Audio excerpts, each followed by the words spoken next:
Salut les cinéphages, c'est Mireille, et aujourd'hui, on vient parler du film original Netflix, Killer Game. C'est un film d'horreur, ou plus précisément un slasher, dans la pure tradition, on vient lorgner du côté de Scream, et ce film se fait un petit peu bâcher, c'est vrai que j'ai regardé les critiques, généralement les gens ne sont pas du tout fans, et pourtant, eh bien je ne sais pas, peut-être que j'étais bien luné, j'ai passé un assez agréable moment. Alors effectivement, ça ne réinvente pas la poudre, c'est très très classique. On est encore une fois dans un lycée américain, il y a toute une troupe de jeunes comme ça, tous copains, tous United Color of Benetton, ah là là, il y a toutes les ethnies représentées. Dommage qu'il n'y ait pas de personnes de petite taille et comme ça, tout l'éventail aurait été complet.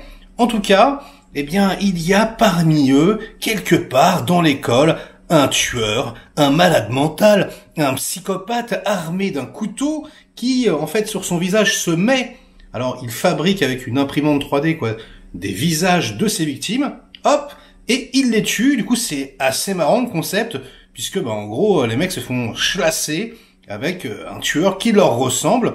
Et ça, c'est assez creepy, assez flippant. Et j'ai bien aimé l'idée. Le casting, c'est que des inconnus, que des petits jeunes que je ne connaissais pas. Ils sont plutôt bons. Il y a par exemple Sydney Park, Théodore Pellerin, Asha Cooper, Dale Whibley, Jess Latourette, Berkeley Duffield, Diego Joseph. Bref, que des gens qu'on ne connaît pas, mais qui sont plutôt bons, franchement. Je trouve que la direction d'acteur est plutôt sympa.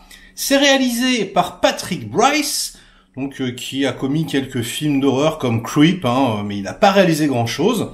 Et franchement, c'est plutôt agréable. Il y a de la machinerie, la photo est très belle, la musique aussi est franchement mortelle. Alors, la musique du film, la musique d'ambiance, elle est pas mémorable, mais voilà, tout ce qui est morceaux d'accompagnement, un petit peu à la Carpenter, comme ça, un petit peu à la Drive. Il y a de l'électro comme ça, c'est cool. Franchement, j'ai trouvé que l'ambiance était particulièrement... en tout cas, moi, ça m'a vraiment plu, Il y a un truc comme ça, années 80, mais remis au goût du jour. Et on sent que le réalisateur, il aime vraiment le genre, il est dans son élément, il aime les films d'horreur, il aime le slasher. Et ce que j'ai particulièrement apprécié, c'est qu'il va directement à l'essentiel, straight to the point, comme j'aime le dire. Du coup, il n'y a pas du tout de plan gratos, c'est vraiment ultra efficace. Voilà, on voit le couteau, on voit le tueur, bim, ça slash les pieds, ça gicle partout, il y a des top shots ultra sanglants et tout. C'est franchement assez prenant, assez flippant. Ça commence d'ailleurs par une scène de charclage dans une baraque et tout, qui est assez cool, franchement. Le concept, c'est que, en gros, tous les étudiants ont des secrets. Et du coup, il y en a un petit peu à la façon de Gossip Girl, Il va déterrer comme ça les secrets enfouis de ses victimes, il les expose, il envoie des textos, il colle des photos partout, et hop, il charcle à tout va. Alors, comme je vous le disais, ça ne réinvente absolument pas la poudre.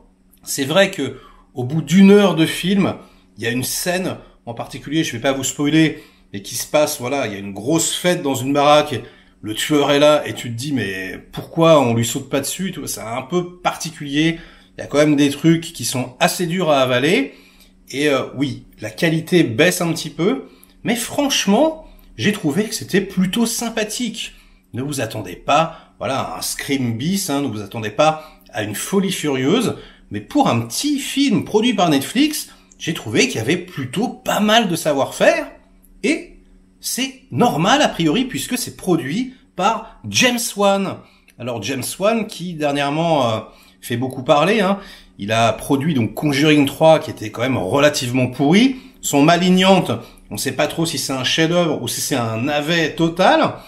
Et là il réalise pas, il produit seulement, mais on sent qu'il y a quand même derrière la qualité de James Wan qu'il a choisi, des gens qui aiment le genre et qui savent y faire, des bons artisans, des bons techniciens. Donc moi j'ai pas boudé mon plaisir. Effectivement, je pense que dans 3 jours, je m'en rappelle pas. Le twist final, on le voit un petit peu arriver, mais on le voit arriver à la fin. Sinon, on est quand même un petit peu largué. On se dit, attends, c'est lui, c'est elle, c'est qui, c'est quoi? Donc c'est pas mal, on est assez pris dedans. On flippe assez, j'ai trouvé. Je trouvais que ça, en tout cas sur moi, ça a bien fonctionné. On se pose pas mal de questions. Et l'actrice principale, elle a pas mal de charisme. Ouais, c'était assez plaisant. En plus, je trouve que la représentation des jeunes est assez, pour une fois, réaliste.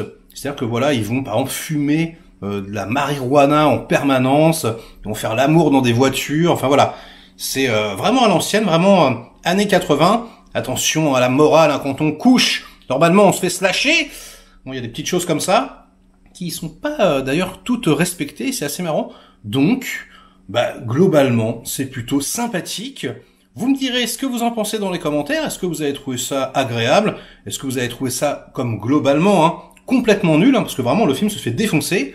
Ou voilà, est-ce que vous avez trouvé ça carrément mortel? J'en sais rien. On en parle, on en discute dans les commentaires. Netflix, ils produisent pas mal de films, et ils en distribuent aussi pas mal de films d'horreur, de slasher comme ça dernièrement. Moi, ça me plaît, vous me connaissez, mes films préférés, ce sont les films d'action. Ensuite, les films d'horreur, j'adore tout ce qui est horrifique, et j'adore également les slashers.